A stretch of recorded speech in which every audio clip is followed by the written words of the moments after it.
Muy buenas tardes. El tema que vamos a compartir el día de hoy se denomina esclerosis sistémica. Como pueden ver ustedes en esta primera diapositiva, conlleva una serie de manifestaciones clínicas que muchas veces nos hace conocidas, y ustedes ya lo han visto en alguna oportunidad, como la presencia de cianosis periférica, conocido como fenómeno Raynaud, la boca pequeña, conocido como microstomía, esta piel brillante, lisa, sin pliegues, y estos fenómenos isquémicos. Entonces, la esclerosis sistémica como tal es una enfermedad del tejido conectivo multisistémica, de etiología desconocida y que se caracteriza por algo bien importante, que es el endurecimiento de la piel y los diferentes órganos. Fibrosis, el común denominador. Tiene un origen desconocido, su curso y su gravedad puede ser variable. Aquí nosotros podemos observar una facies típico de una persona que tiene facies esclerodérmica o la facies en muñeca de porcelana, ¿no? Caracterizada por la ausencia de los pliegues de expresión facial, como podemos ver, la microstomía y el afilamiento de diferentes eminencias óseas, como la parte de la punta de la nariz y los malares. Esta enfermedad se caracteriza por alteraciones de la matriz intercelular, que conlleva a una fibrosis secundaria. Todo esto hace que se acumule una gran cantidad de tejido conectivo en el intestino, colágeno principalmente, y que va a provocar una serie de alteraciones en diferentes órganos, llámese pulmón, llámese piel, llámese riñón, etc. Epidemiológicamente sabemos que afecta a 0.6 personas por 1 millón de habitantes. Y así sabemos que el género que tiene gran posibilidad de adquirir esta enfermedad, ¿no? Es el género femenino. Las relaciones de 3 a 4 mujeres por cada varón. La edad frecuente de aparición de 45 a 64 años. En la etiopatogenia sabemos que existe una alteración. Todo comienza a nivel del endotelio vascular, ¿no? El endotelio vascular, que conlleva evidentemente a una hipoxia secundaria, a una vasculopatía, pero además tiene otra serie de factores que influyen en esto. Por ejemplo, una alteración en la regulación de la reparación tisular y la liberación de diferentes factores derivados del epitelio que tienen una actividad profibrótica. Todo esto desencadena en la formación de fibroblastos. Y los fibroblastos, como es de su característica función, tienen la función de liberar factor de crecimiento transformante beta, que va a llevar a mayor formación de fibroblastos, y la endotelina 1, que como sabemos es un potente vasoconstrictor. El fenómeno de hipoxia secundaria a la vasculopatía hace que exista una total alteración en la transdiferenciación epitelial. O sea, célula epitelial no va a poder ser, sino se cambia a fibroblasto. Entonces, fibroblasto que se desencadena va a producir alteraciones de uniones entre células y células, ¿no? Alteraciones del remanente citoesquelético y formación o generación de marcadores de superficie. Todo esto va a desencadenar la formación a través del componente genético, ¿no? La participación del sistema inmunológico. La predisposición genética con este HLA hace que el sistema inmunológico vaya apareciendo y vaya produciendo una serie de autoanticuerpos, ¿no? Primero, ante la susceptibilidad genética y ante la liberación y agresión endotelial que existe, se van a liberar una serie de citocinas, la interleucina 4, interleucina 6, 10, 23, se van a expresar moléculas de superficie como la CD45, CD19, factores de transcripción STAT4, ¿no? Y esto principalmente la fibrilina, ¿no? Y el SPARC. Esto hace que en el cuerpo humano el sistema inmunológico vaya formando anticuerpos contra antifibrilina, antimetaloproteinasa 1 y 3 y antireceptores del factor de crecimiento plaquetario. Esto hace que vaya formándose o activándose la diferenciación de fibroblastos, mayor liberación de factor de crecimiento beta, ¿no? Los antimetaloproteinases parece lo que hacen al existir bloqueo de este nivel, van a impedir la liberación o la degradación de colágeno, por tanto, va a tener más colágeno. Fibroblastos, más colágeno. Y los anticuerpos, factores de crecimiento, van a estimular a los fibroblastos, los cuales van a desencadenar aparición de especies radioactivas de oxígeno, radicales libres, y esto va a conllevar a la producción de colágeno. Entonces, por todo lado que nosotros vemos, fibroblastos, agresión endotelial va a producir colágeno. En el tejido conectivo, ante la presencia de bastantes fibroblastos, no solamente en la piel, a través de los diferentes factores de crecimiento, también en los vasos sanguíneos, no solo va a producir en el endotelio, sino también a nivel perivascular se va a producir una amplia o un amplio depósito y diferenciación de los fibroblastos. Producto de esto, existe mayor depósito y síntesis de matriz extracelular colágeno fibroso. Por lo tanto, este vaso sanguíneo se vuelve poco distensible, ¿no? Esto hace que haya una exposición de la lisil hidroxilasa 2 que genera fragmentos de colágeno ricos en hidroxilicina y aldehído, aumento de proteínas asociadas de cartílago y hueso, principalmente colágeno 10-11, que induce una resistencia al remodelamiento, contribuyendo a la fibrosis. Por tanto, en el vaso sanguíneo se va a producir una serie de elementos. Activación temprana de las células endoteliales, que van a producir moléculas de adelación celular, inflamación perivascular, aumento local de miofibroblastos y la injuria de células endoteliales, que van a llevar a una disregulación del remodelamiento vascular. Por donde sea que se llame esto, va a llevar a una inflamación perivascular por transmigración de células inflamatorias al endotelio y por activación plaquetaria, lo cual va a llevar a fenómenos protrombóticos, si se dan cuenta. O sea, hipoxia por alteración del endotelio, hipoxia por trombosis, microtrombos. Entonces, los vasos capilares van a tener una disminución tanto en su densidad, es decir, en la cantidad, va a haber hipoxia, necrosis y pérdida tisular. Va a haber aumento de los factores de regulación, principalmente pro o vasoconstrictores como la endotelina 1, que va a producir fibrosis cutánea, engrosamiento de la pared, disfunción de las células endoteliales, disminución del óxido nítrico. Todo esto conlleva ¿a qué? A que en el vaso sanguíneo haya vasoconstricción, proliferación e hiperplasia fibrótica de los vasos de mediano calibre, principalmente en la capa media vascular y posteriormente la adventicia y la íntima, lo cual va a hacer que el vaso sanguíneo pierda su elasticidad, disminuye el calibre, que haya lesiones plexiformes, inflamación y hasta riesgo de trombosis. Por tanto, tenemos que saber que el componente genético, el componente inmunológico, ¿no? Y el componente ambiental son importantes en el desencadenamiento de la fisiopatología y etopatogenia de la esclerosis sistémica. La mayor parte o el mayor porcentaje de los pacientes con esclerosis sistémica son idiopáticos. No hay una causa. Pero en algunos casos sí se ha visto que puede estar precipitado por diferentes factores, como por ejemplo en este caso algunos químicos o sustancias como el polvo de sílice, la silicona, el benceno, cloruro metileno, el tolueno, y algunos casos similares o síndromes similares a la esclerodermia, como o pacientes que han estado expuestos a la bleomicina, la pentazocina, ¿no? De manera general, nosotros clasificamos a la esclerosis sistémica en localizada y difusa, o localizada y sistémica.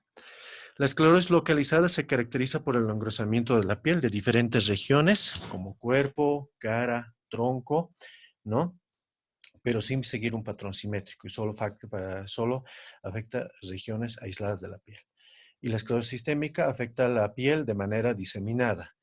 Esto consigue un patrón simétrico, pero tiene una peculiaridad de afectar órganos internos o vísceras, ¿no? Cosa que no hace la esclerosis localizada. Gran diferencia. La esclerosis sistémica como tal se clasifica en cutánea, difusa, limitada y sin esclerodermia. La única diferencia es que la esclerosis sistémica sin esclerodermia afecta órganos o vísceras, pero no afecta piel. En cambio, la cutánea limitada y difusa se diferencian de esta manera. La difusa afecta a regiones tanto proximal como distal, codos, rodillas, tórax, abdomen y cara. Y la limitada, en cambio, solo afecta las partes distales a codos, rodillas, manos, pies y cara. No afecta tórax, abdomen, muslos ni brazos. Esa es una gran diferencia. Antiguamente se conocía el síndrome CREST, caracterizado por la presencia de calcinosis, fenómeno Raynaud, disfunción de dismotilla esofágica, esclerodactilia y telangiectasias. Calcinosis, ¿no? Bueno, se necesitaba por lo menos 3 para confirmar este diagnóstico y antiguamente se conocía como la esclerosis sistémica limitada. Diferencias entre la esclerosis sistémica difusa y limitada son varias, de las cuales vamos a citar la parte cutánea, que ya la hemos visto hace un momento. El fenómeno Raynaud, que puede aparecer el primer año o al momento de las lesiones cutáneas en la difusa, y en la limitada puede preceder años antes de la afectación de 5 o 6 años.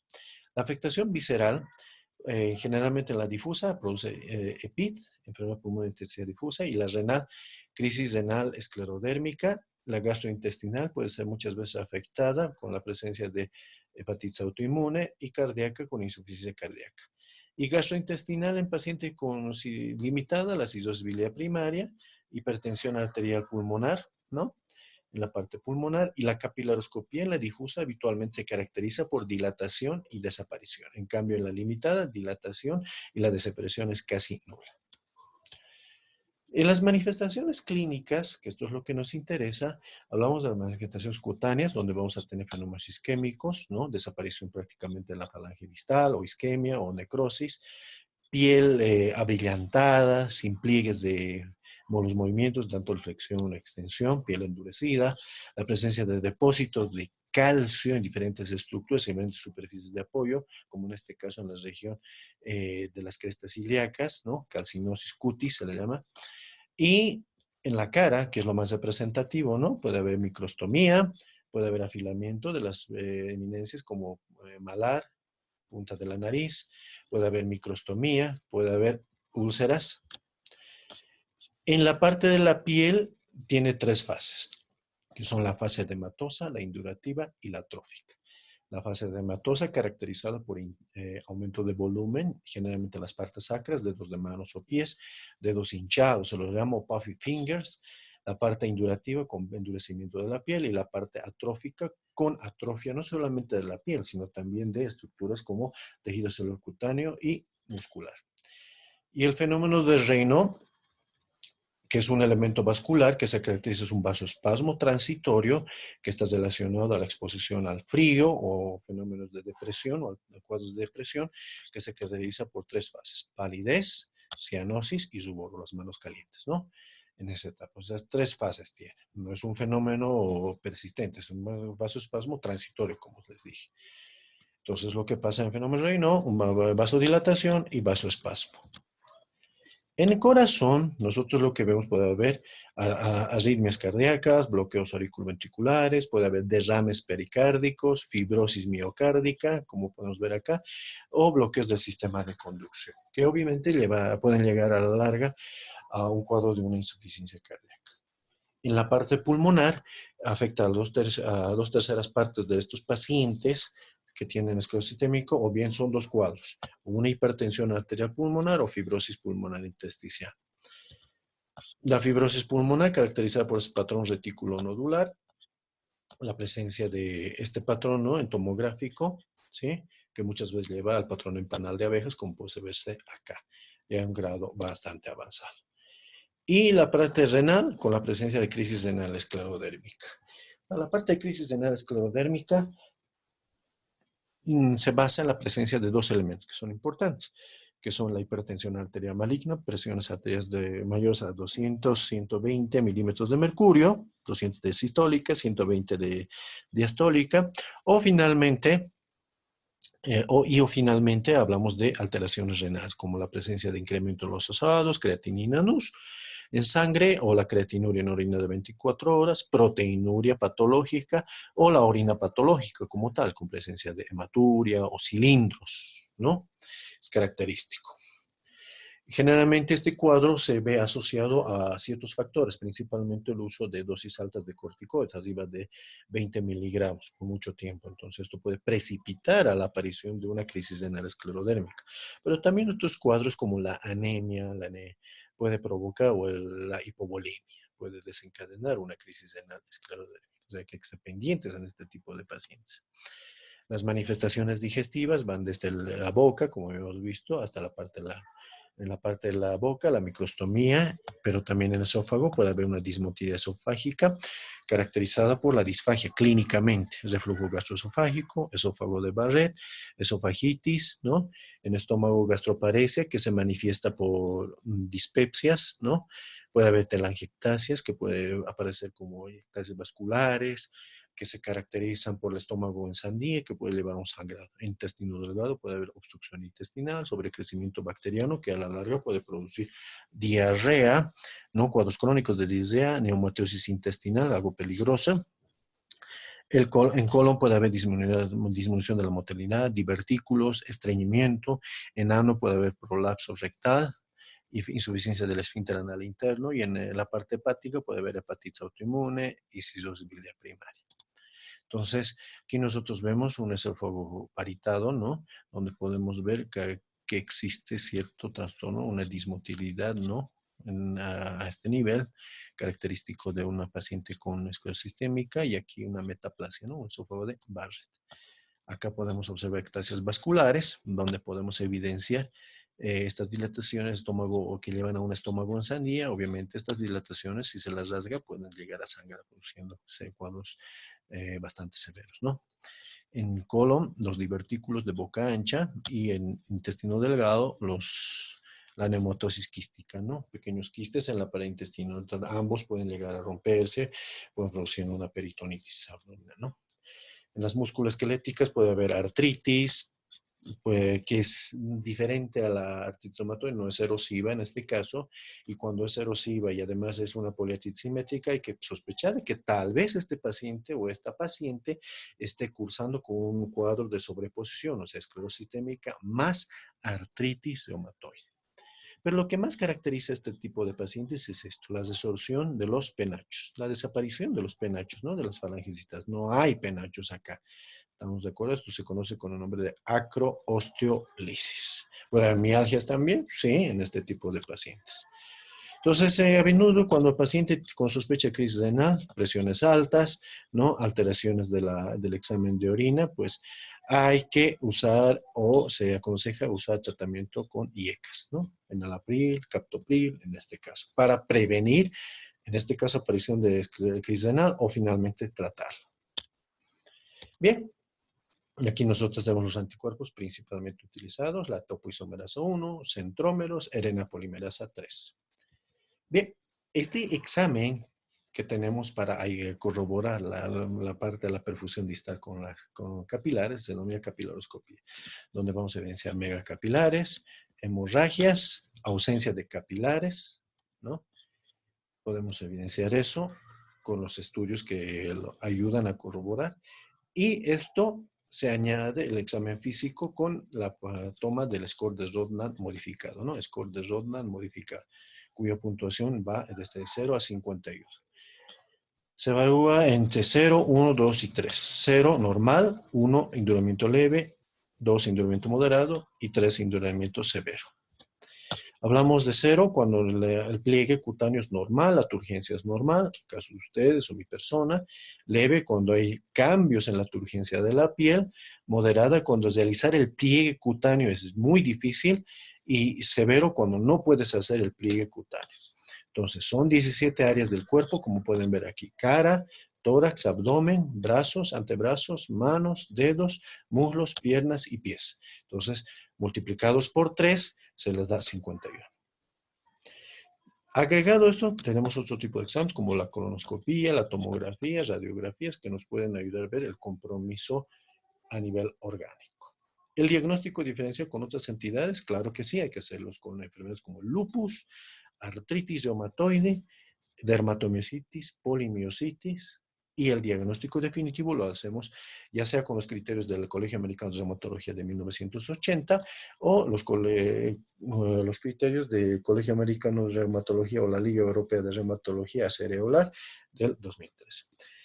Los antiguos criterios te hablaban de la presencia de esclerodermia proximal, un engrosamiento o enduramiento de la piel de los dedos, del dorso de mano y pie, Y los criterios menores, esclerodactilia limitada a los dedos de la mano, cicatrices puntiformes o pérdida de sustancia en pulpeos y fibrosis de la base pulmonar. Por lo tanto, tenemos 4 criterios. El criterio mayor es suficiente para clasificar como esclerosis sistémica. O finalmente, 2 de los menores. Pero en estos criterios se hacía a un lado, y no se tenía muy entendido, la esclerosis sistémica sin esclerodermia. O sea, aquellos pacientes que no tenían compromiso de la piel y tenían compromiso orgánico. Entonces, para eso salen los nuevos criterios. En los nuevos criterios nosotros tenemos una puntuación. Suficiente tener valor de 9, dice, para clasificar como esclerosis sistémica. Entonces tenemos engrosamiento de la piel con un puntaje de 9, ¿no? Proximal a metacarpofalángicas. Si es que no tuviésemos o si es que tiene, entonces añadimos estos otros elementos como el engrosamiento de piel de los dedos hinchados o puffy fingers, 2 puntos, esclerodactilia, 4 puntos. Lesiones en los dedos, como úlceras, 2 puntos, cicatrices, 3 puntos. Telangiectasias, 2 puntos, capilaroscopía normal, 2 puntos. Cuadros pulmonares, ya sea hipertensión o sea enfermedad pulmonar intersticial difusa, 2 puntos. Fenómeno Raynaud, 3 puntos. Y cualquiera de los anticuerpos, anticentrómero, topoisomerasa, RNA polimerasa 3, 3 puntos. Por tanto, la suma total nos tiene que dar un 9. En estos casos donde existen 2 acápites, ¿no? En estos elementos, se toma el que tenga mayor puntaje. O finalmente, si existen los dos, como por ejemplo acá hipertensión arterial pulmonar y enfermedad pulmonar intersticial difusa, si tienen los dos, solamente el puntaje 2. No se suma en esto. Bien. Es importante hacer una disquisición diagnóstica entre los mismos cuadros de induramiento cutáneo, como pasa la morfea en placas, parches o áreas de induramiento cutáneo diseminadas en la piel, pero sin un patrón simétrico, o áreas que tengan este induramiento cutáneo, como el cup de Sabre, ¿no? O hemiatrofia facial. ¿Estamos de acuerdo? O hinchazón o aumento de volumen, como pasa muchas veces en pacientes con hipotiroidismo. Entonces, el diagnóstico diferencial es muy importante en este tipo de pacientes. La evolución depende, la limitada, generalmente un buen pronóstico, la supervivencia a los 5 años, 90%, y a los 10 años, 75%. En la difusa, mal pronóstico, generalmente los pacientes fallecen por problema cardiopulmonar, supervivencia a los 5 años, 70%, a los 10 años, 55%. El tratamiento, no hay tratamiento específico, el apoyo psicológico es muy importante, o sea, tiene que ir manejo del reumatólogo y de la parte psiquiátrica, pues no nos olvidemos que la mayor parte de los pacientes son depresivos. Son 3 elementos que debemos usar: la parte vascular, la parte fibrótica y la parte inmunomoduladora. En la parte cutánea, higiene cutánea, buen lavado de manos, uso de cremas con abundante lanolina, glicerina, urea, ¿no?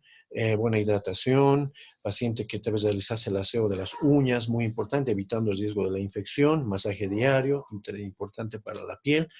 En la parte del fenómeno Raynaud, evita situaciones de estrés, no uso de alcohol, nada de tabaco, nada de exposición a ambientes fríos, siempre abrigado. Y a esto añadido los medicamentos que se pueden usar, ¿no? Como los calcio antagonistas, primera línea importante, como el uso del nifedipino en una razón de 10 a 30 miligramos, o el amlodipino de 5 a 20 miligramos. Pero cuando esto no nos ayuda mucho o es resistente al tratamiento, hablamos de los inhibidores de la 5-fosfodiesterasa, sildenafil, o los inhibidores de la endotelina, el Bosentan. Pero también se pueden usar otro tipo de medicamentos, como por ejemplo el diltiazem, el verapamilo. Importante, ¿no? En este tipo de pacientes que tengan especialmente problemas cardiológicos, ¿no? Como tenga insuficiencia cardíaca, ¿no? O hipertensión arteriopulmonar asociada, ¿no? También podemos usar nitroglicerina, el hiloprost, el Bosentan, que lo vemos de que estos son muy carísimos, difíciles de adquirir, ¿no? Prácticamente no lo tenemos en el medio, pero sí podemos usar el sildenafil, el tadalafil, ¿no? Como inhibidores de la fosfodiesterasa. En algunos cuadros, como las isquemias trombóticos, usamos los antitrombóticos, como la aspirina, ¿no? Los de 80 a 125 miligramos día. O cuadros asociados a depresión o trastornos psiquiátricos, ¿no? Como usar la fluoxetina. Bien, cuando hay úlceras digitales, aparte del control que dijimos en un fenómeno Raynaud, también se puede usar el Bosentan, antiagregantes plaquetarios y en algunos casos se ha llegado a la simpatectomía digital, un procedimiento quirúrgico muy complejo, pero que puede ayudar en casos extremos. Ante un paciente con problemas como de dolor articular o mialgia, se puede usar AINES. Indometacina, diclofenaco, ¿no? Y cuando ya tienen sinovitis o artritis, ¿no? Porque pueden tener artritis también los pacientes con esclerosis sistémica, vamos a usar prednisona, ¿no? Una dosis de 10 miligramos día. Sin exagerar esto, teniendo en cuenta de que siempre hay que estar al pendiente de la parte renal. Y en la parte pulmonar, generalmente glucocorticoides asociados de ciclofosfamida, ¿no?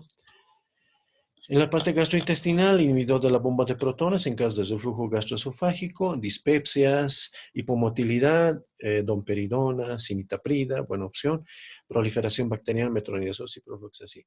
Tratamiento de las manifestaciones renales, IECA, tratamiento de las manifestaciones cardíacas, miocarditis o pericarditis, podemos usar prednisona, 2 miligramos kilogramo peso día, teniendo en cuenta de que puede aparecer una crisis renal esclerodérmica, ¿no? Es muy importante. En la parte de la fibrosis, es importante usar antifibróticos, 2 de los cuales están en el medio. La colchicina, a razón de 1 miligramo día, o la de penicilamida. Muy difícil de adquirir, ¿no? En nuestro medio. Quizá la colchicina es un elemento muy importante que se ha visto que por su mecanismo de acción que estimula la colagenasa, ayuda bastante, ¿no? En este cuadro de disminuir la fibrosis.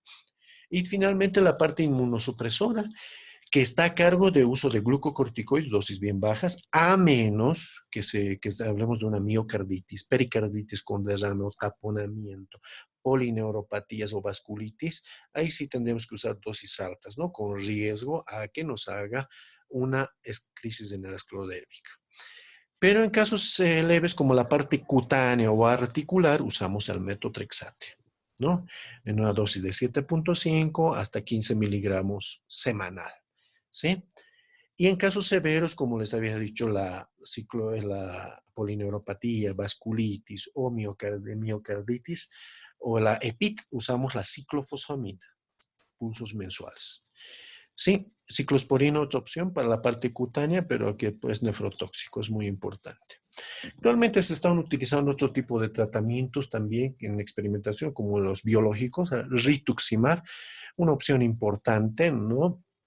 Para esto, o el tocilizumab, también importante, pero que hasta el momento no hay nada dicho, digamos, no sea, si bien se han hecho estudios clínicos en grupo de pacientes, pues a manera general ninguno lo recomienda así como base del tratamiento, porque primero son carísimos, difíciles de adquirir, ¿no? A menos que sea por el seguro social, ¿no? Entonces, eso hay que tener mucho cuidado. En sí, el pronóstico dependerá del grado de avance de la enfermedad y del compromiso orgánico. Muy bien, muchas gracias. Cumplimos hasta acá.